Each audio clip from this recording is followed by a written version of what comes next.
Al, it's video game time. It means we're going to talk about video games this week. Video games. Yep, Yep. games that we played. Uh-huh. A game that Al loved. Mm, Loved. is that true? Is that true? Loved. Loved. I'm I don't think that's quite accurate. I don't know. I heard all those things you were saying, and you were like, "Wow, I can't believe this is the greatest game ever made." I've never played a better game. I really had my time thoroughly utilized when I was playing this game. Definitely not wasted for like way too long. Mm-hmm. Mm-hmm. So you've been talking to opposite world me? Oh no! Oh, that's the one where you're a jerk. Yeah, yeah, the one that is mean to you sometimes. Yes. Yeah, you've been talking to her. You should you, No. you should you should stop that because I'm the right one. How do I know you're not just trying to? You're just gaslighting me. Because I hated Mario and Luigi Brothership. Hmm. That's how you know. Anyways, hello, welcome to this week's episode of the Season Anime Checkup OVA. It's a podcast where we have conversations about video games, anime, and manga. Hello, I'm Jared, joined as always by Doc, Allie, and Lady. Hello. This is episode 415, and we're going to talk about two video games this week that Al played and I played. Mm-hmm, mm-hmm, mm-hmm. Mine's going to be brief. Al, I don't know how long she's going to, but Al's just going to go on a rant about. I'm gonna rant. She's going to rant. That's all there is to it. Yeah. Yeah, like Al said, she played Mario and Luigi Brothership. Not to Mm-hmm. be confused with Brotherhood. No, that's what it says on the Wikipedia. It does say that, you're right.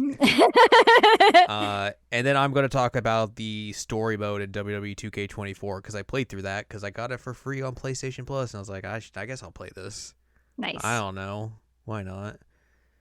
So let's start with that because this will be very quick. Not very quick, but at least it'll be much shorter than Al's 7-hour rant about Mother and Luigi Brothership, of course. Mother. Yes. So yeah, WWE 2K24 is the latest WWE video game of the World Wrestling Entertainment.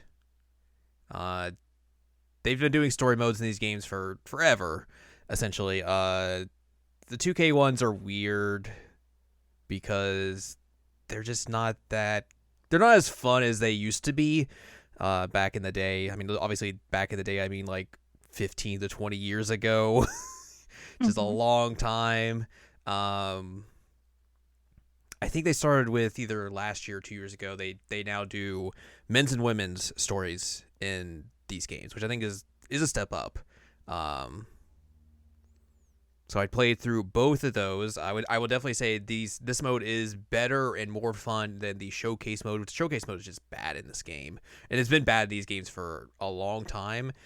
For those that don't know, showcase mode is basically where they take real life stuff that has happened in pro wrestling, specifically in WWE, and they make you play through matches essentially, and like you have to go complete objectives of like what happened in the match and all that sort of stuff.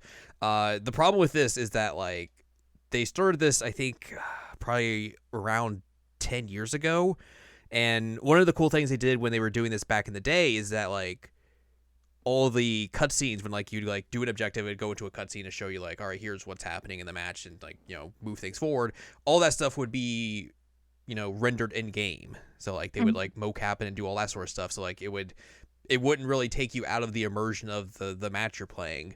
The thing they do now is that like they will like you'll do the match, you'll get to an objective, and then it'll cut to real footage, and it kind of just like really takes you out of like what you're doing, especially when for some reason in the games in particular, compared to like if you go and watch this match on Peacock, which you could just go and watch the match on Peacock if you really wanted to, compared to just sitting there and watching the match in this game and like waiting for 5 minutes to watch it and then okay, now I get to play more.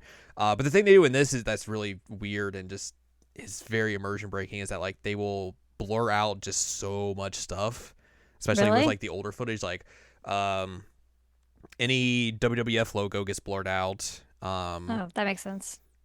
Any person they don't have the rights to gets blurred out. So like referees, announcers, Oh. stuff like that is like their faces are just blurred out. Oh. so it just looks really weird. Specifically with this year's mode is like they don't have commentary running in the background as well when like you're going into the real life cutscenes. So it's just like silence while you're just watching Hulk Hogan and the Ultimate Warrior do a test of strength for 5 minutes, and you're just like, all right, just gonna sit here, I guess. It's bad. It's been bad forever. They should do something to fix it or just get rid of the mode entirely. But anyway, story mode. Let's talk about the story mode. Let's do it. The story modes, you get to basically pick your own created character and run through whatever story they have set up for you in this the year's games. So I did the women's ones first, where I picked Final Fantasy XIV's Hana Redsteel to come in and become the next pro wrestler of pro wrestlers, of course, or as the game would call her, Hannah Reed Steel, because they don't have Red as like a singular name you could use. Oh, that's But it's neat that, like, you know, the way they do with creative stuff is like you can string together names to like make a name. Mm-hmm. So it works in a way, but you know, sometimes you get better than things nothing. Like that. Yeah, better than nothing. The women's one was fine. I think it's better than the men's one, which we'll get into in a little bit. But the women's one, basically, you start off as like you are an independent pro wrestler.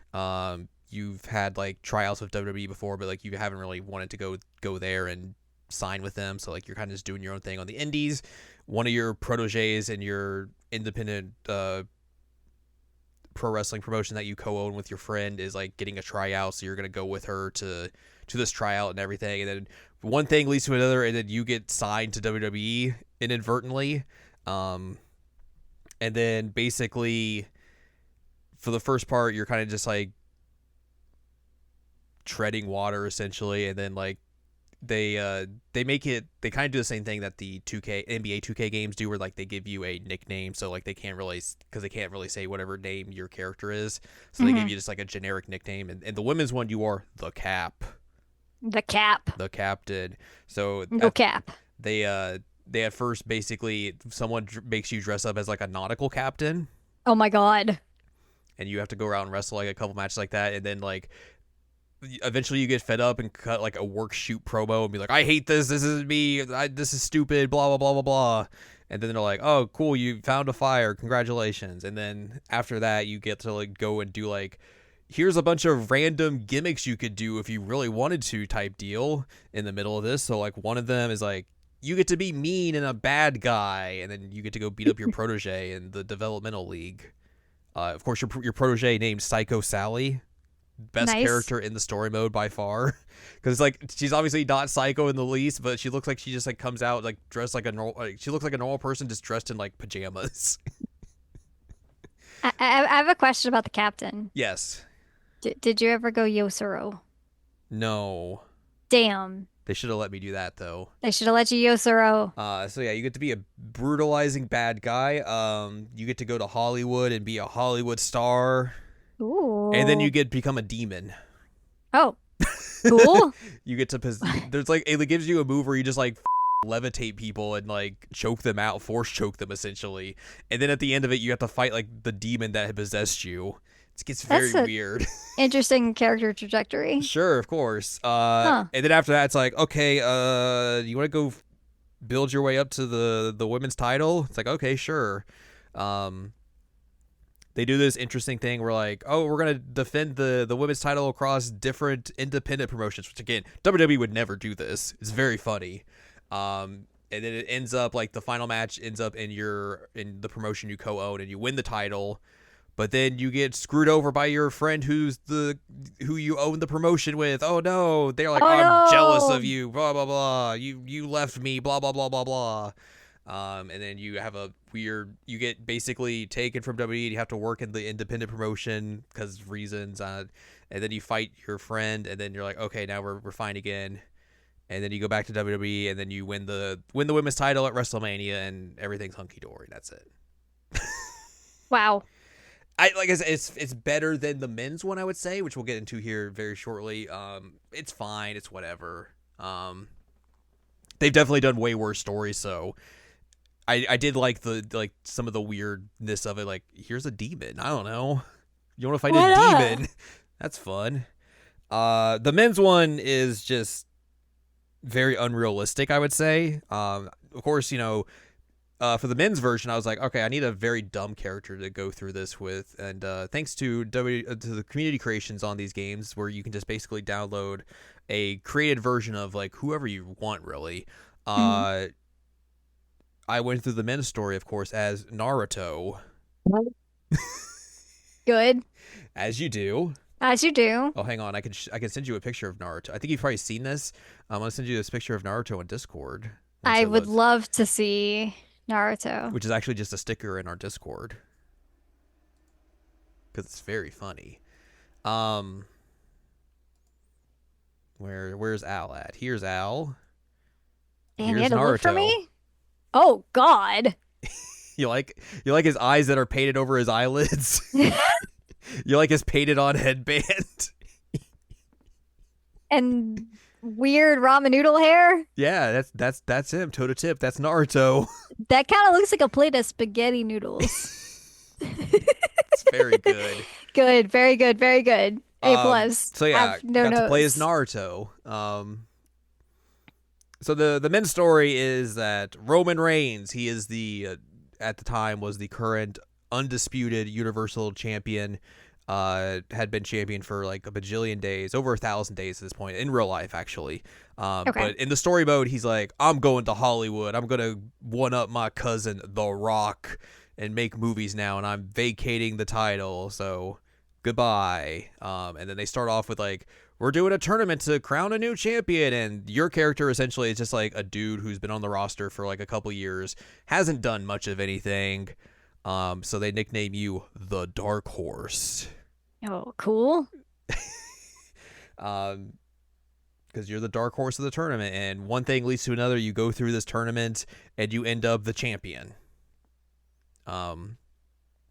Basically, you win through kind of like not nefarious means, but like fluky ways. Essentially, you win by. And essentially, you keep winning your matches via fluky ways, and one thing leads to another, and you are the champion for over 3 years. You're going to tie Roman Reigns' record at some point, so he has to start coming back and like poking his head into your business to make sure you don't win, break his record and everything. It feels very unrealistic in the way because like WWE, I don't think would do like, hey, we just did this long 3 to 4 year long title reign. We're not gonna do another one right afterwards. That's just not how they book in general. And especially they wouldn't give it to someone. They wouldn't give someone a long, lengthy title reign that's very unproven and basically hasn't like done anything. So it just felt very just kind of like this is weird, and like there's not a whole lot of like, I think some things that work well in pro wrestling in general is the idea of the chase, where you're watching someone, fight and claw their way towards getting a title, whereas in this you're just immediately given the title and then you just run roughshod over everyone for the entire story mode. Essentially, it's just kind of like but yeah, all this leads up to you gotta wrestle at WrestleMania. You win your match on night one, and then, oh god, it's Roman Reigns is back after 3 years. He's gonna beat you up, and you gotta wrestle him the next night, and then you beat him, and then everyone's like, okay, whatever, that's it. It's very just the only thing that was fun about it was the fact that I was playing as Naruto, Yeah, that is pretty funny. and that was just funny to see him walking around and acting like, because he's also very skinny, scrawny. Just that was the only thing that was fun about this. It's just like it was just very like I said, I think the women's story was more fun and enjoyable as a whole compared to this, but it's I also mean, there's a demon, there's a so demon, yeah. that's automatically cooler. But as a whole as well, like I think these story modes are just, like they're not great. They're not like something that I think you would go back and be like, man, I can't wait to replay this like 5 years down the line, as like, or like it would have the same replayability as they do have like branching like stories in these that you can, like if you wanted to go back and replay these you could, but I don't really see the reason to. It just, like I said, it doesn't have the same replayability as like the story modes from the games in the past or anything like that. So it's whatever. But yeah, I played those. they were weird, and that's me talking about it. Mm-hmm. That's wrestling for you. Wrestling. Anyways, Al's gonna talk about her favorite video game, Mario and Luigi Brothership, her 2024 Game of the Year, of course. Why do you slander me like this? What do you mean? It's got Mario on the title. It can't be that bad, right? Uh, the thing is, I'm a big fan of the Mario and Luigi series generally. Like, I think they're really, really fun games. Um, they tend to have really good narratives. They tend to have like really funny writing. The characters are fun. And like it's exciting to be able to like control both brothers independently and have to like solve problems that way. Um, this game isn't that like Well, at all. I wonder how much of that is that, like, this isn't the same team. Yeah, so that's the thing is it was Alpha Dream Mm-hmm. was the old team and they don't exist anymore. No, Um so it's possible you would think that like if you're making a Mario and Luigi game that like you would like I don't know play some of the other ones and get an idea of what they were like. But I didn't get that vibe here. One thing that I will give this game, I will say a positive thing about this game. Actually, I'll say two positive things about this game. The art direction's really pretty. Like it's a really pretty game. And I like the way that they did like the colorization in it. It's really I mean it's beautiful to look at. Mario and Luigi have like gradients on them, which is really cool. Um, the other positive thing I'll say is that it has fishing, which I didn't expect. It's very basic fishing, but it does exist, which is something Metaphor let me down on. it's true. We were just talking about that. Uh-huh. Metaphor let me down real hard on that one. So Mario and Luigi one-upped Metaphor on that, but it's literally the only like thing that it really had going for it. Um, because it felt like a shell of the series. Like it went on way too long, way too long. The writing wasn't as fun. It wasn't as funny. Um, Luigi is mostly automated on the field now, so you can't really use him to like solve any kind of puzzles. You tell him like, "Hey, stand here," and he'll automatically go do that. But like you can't even have him jump over a gap. Like if you try and jump with him over a gap after Mario, then he'll just jump straight up and then yell at you for leaving him behind, which is kind of against the whole idea of like controlling them individually. Um, but yeah, it just goes on too long. There's too much ground that you have to retread and retread and retread, and you have to go backwards, and you have to go do this thing, and you have to do this thing again, and you gotta go to do the, it's like, stop, stop. This game could have been like 15, 20 hour RPG, and it would have been good. Would have been great, but it would have been good. But it's not that. I wish I knew how many hours I put in. I haven't checked my Switch to see if it says, but I really wish I knew. I know it's a lot of hours. Do you know offhand? Too many. I mean, it was like a significant amount, like maybe 60, 70 hours, something like that, which is stupid. Like Too that's many. stupid. That's like the amount of time I put into Persona 3. Like what the heck? Um, the whole idea is like connections. So the brothership is that you're on an island called Chip Shape Island, and it's got this big tree that is the thing that's supposed to unite everybody. But then there's this villain, who has made the original tree wither and broken up all the islands on Concordia. And everything's based on like different types of plugs. Um, so like your main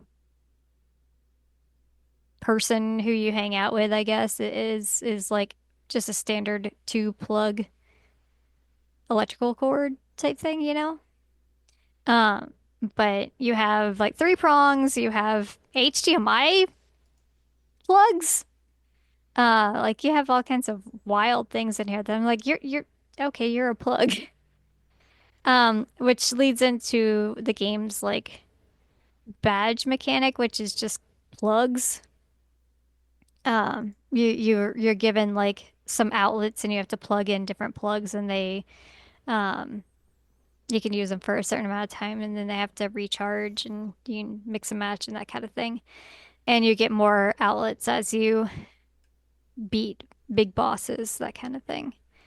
Um, but yeah, it goes on way too long and there are some fun stages, but then there are some stages I'm like, why does this exist? Um, the game does not respect your time. And I was so infuriated by that. Like I was getting close to the end of the game, and I remember having this conversation with you that they made me go to this island and do this whole big quest thing to go get this genius lady and bring her to Ship Island so that we can figure out how to get to the big bad.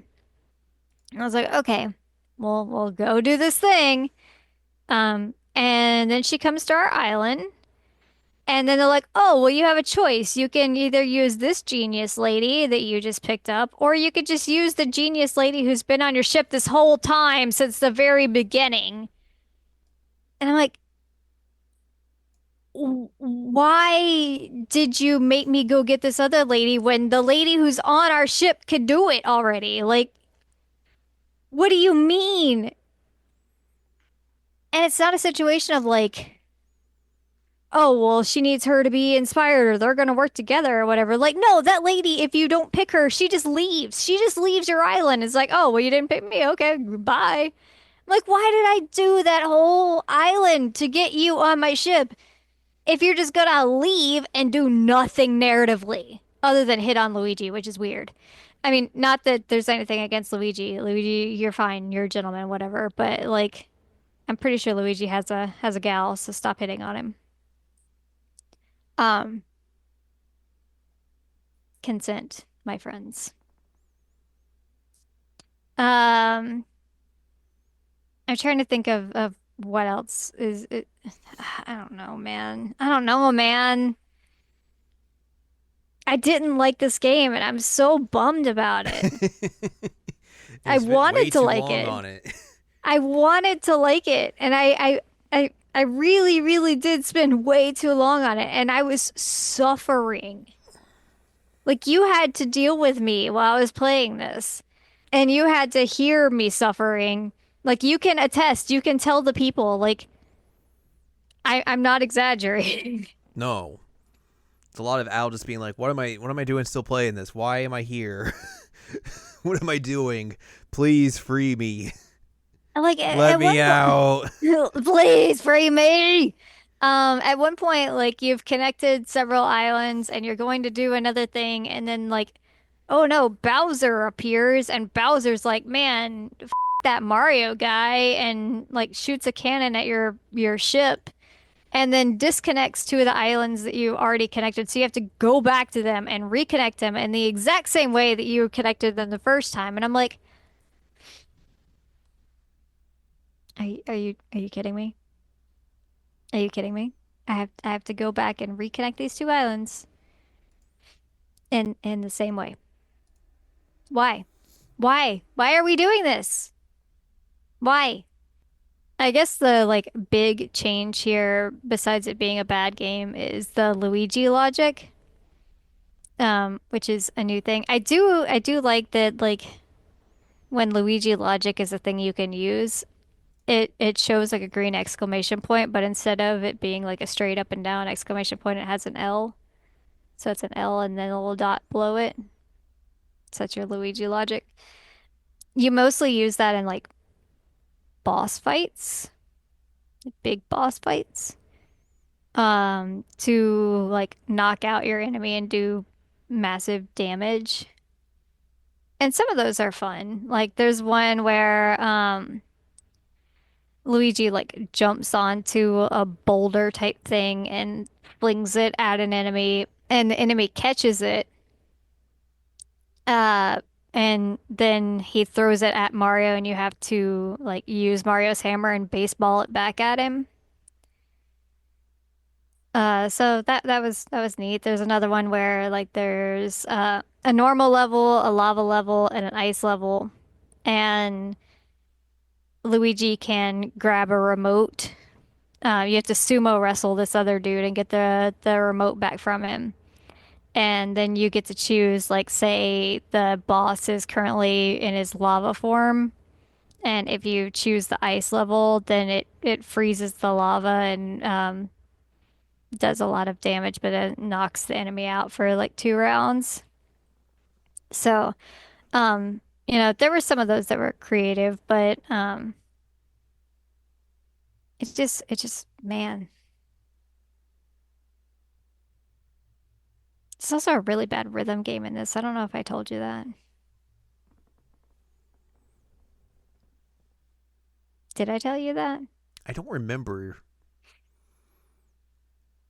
but maybe it could have been just in the cacophony of ah. Ah, it's a really bad rhythm game, and the funny thing is if you fail at it twice, it's like, hey, do you wanna change the difficulty so you can miss 2 notes instead of 1 note and still pass? Just like, yeah, whatever. I don't care at this point. Get me out of here. Just free me. Um, yeah. Some of the side characters, they're fine. Like there's a gang that Peach joins at one point. That's kind of interesting, I guess, but like it's a gang of kids. Um, so like okay, well, we can't have her being an adult with adults, I suppose. And they I understand what they're trying to do. I understand. I get it. But what they end up doing is they basically like send Peach out anytime that Bowser is gonna be anywhere near the story to like go do her adventuring thing so that she's not around to get like kidnapped or anything. But then she's also just missing for like significant parts of the story because it's like, oh, well, Peach and Bowser can't be in the same area. Ah, it's like, oh my God. Um, yeah, the whole plot is bonds and togetherness, and being alone is bad. So this is a Strand game, Is it? just like Death Stranding. Oh, wow. Okay. Yeah, yeah, that's that's the plot. Like what's the thingy's name? Um, I don't remember the enemy's name. Zocket. Because he's like a socket. Hmm. Um, Zocket basically is like, I'm going to destroy everything and all the connections, and no one's going to be able to talk to each other, and this is going to be great, and everything's going to be like a world of solitude. Woo! Um, and then it turns out that like Zocket was the mentor of Connie, who is the person who's been like, they call her a botanist, but she's the one who takes care of the new tree to try and make connections again. But like no one tells her until the final dungeon, like, oh, by the way, the big bad, that's your mentor. Oop.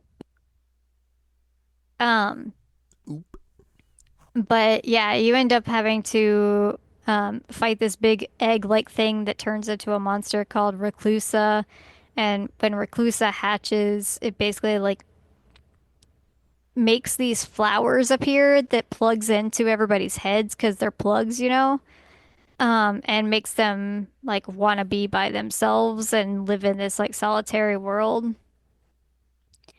Um, so yeah, it's don't don't be alone, be with people. Ooh, ooh. So what I'm hearing is that Hideo Kojima made a better Mario and Luigi Brothership game.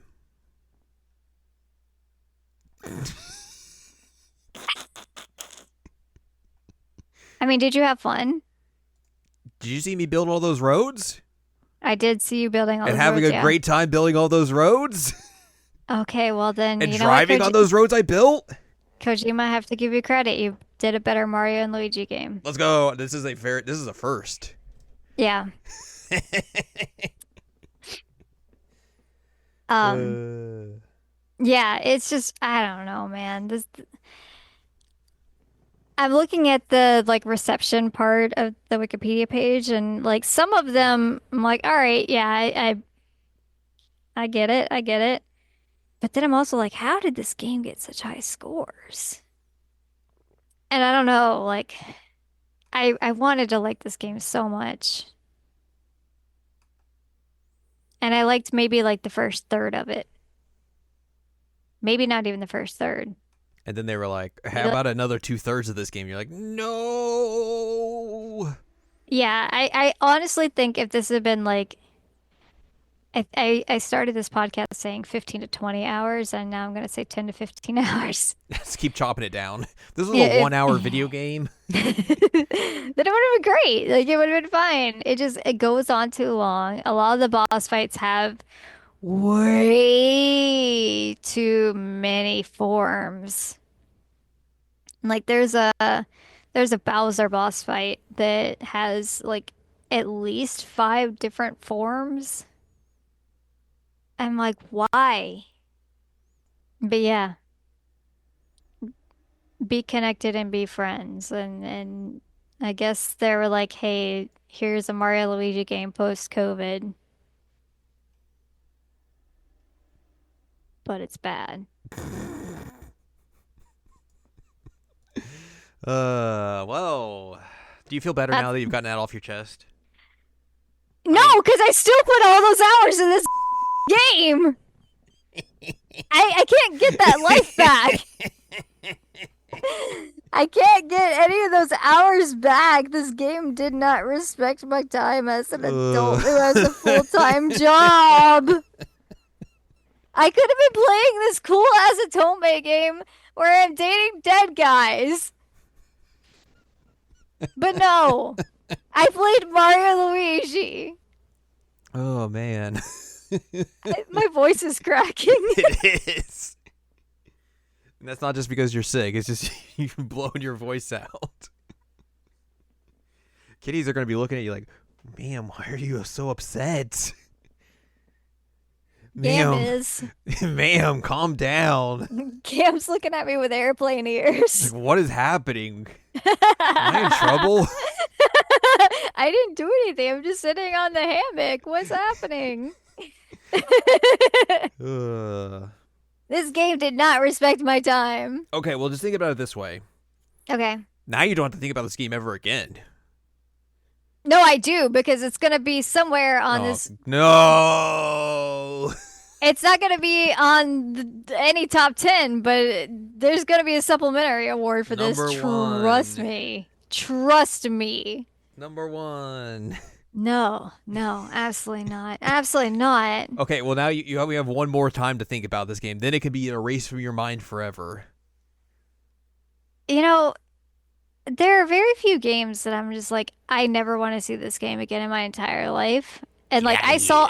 I saw the box yesterday as you were on the call with me when it happened. And I was just like,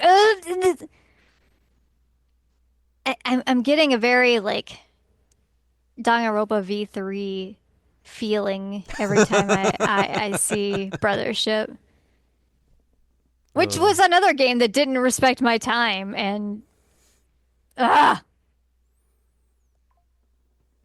anyways, that's Mario Luigi Brothership. Oh boy. Yep. Hey, you want me to send it to you? No. No, I wouldn't do that to you. I care about you too much. You already sent me Princess Peach, and that was not that great. So, Oh God, that game was bad, but like this game is worse. anyways, that's gonna do it for us this week. Woo! I hope you guys had fun. Oh boy. So if you'd like more from us, head on over to seasolanimecheckup.com or sec.cool, where you can find past episodes of this podcast and other podcasts like Jared Now Watch. You can also find columns and reviews on the site as well. If you like more from Anladium, go to anladium.com. She's got columns and reviews. You can follow us on Twitter and TikTok at Anime Checkup. You can follow us on Blue Sky at seasolanimecheckup.com. You can buy our books, One Shiny Moment, a critical analysis of Love, Life, Sunshine, Hot Tubs, and Pac-Man on Amazon.com. And then you can support us on Patreon, patreon.com/SACOVA. Buy us a slice of pizza, get access to unedited versions of the podcast early. Our monthly exclusive Patreon podcast. There's a new episode of that up. You want to listen to us talk about the Spider-Man 3. It's a fun time. Very fun. And we got a wealth of other bonus content up there as well. So you should go check that out, of course. This is our final episode, regular episode of the year. So next week we will be going into our traditional December episodes, starting with the 2025 preview. I don't know if we will. I guess we'll have to talk about this afterwards. Let me do a little looky here, because I don't know when the Game Awards are. The Jeff Keighley's. The 12th. Okay, so definitely we will not be able to talk about that, anything that gets announced at that at all. No. So there'll be stuff that gets announced on that we will not be talking about next week because we just won't have access to it. Unless we bribe Jeff Keighley to give us all the announcements beforehand. I don't think we'll be able to do that though. But yeah, we'll preview what's coming in 2025 in terms of games and anime and see what we're looking forward to and all that jazz. And then after that we'll have Christmas, and then 2 weeks after that it's the Game of the Year. Wow. And then the year will be over. That's wild to me. So look forward to our preview of next year next week.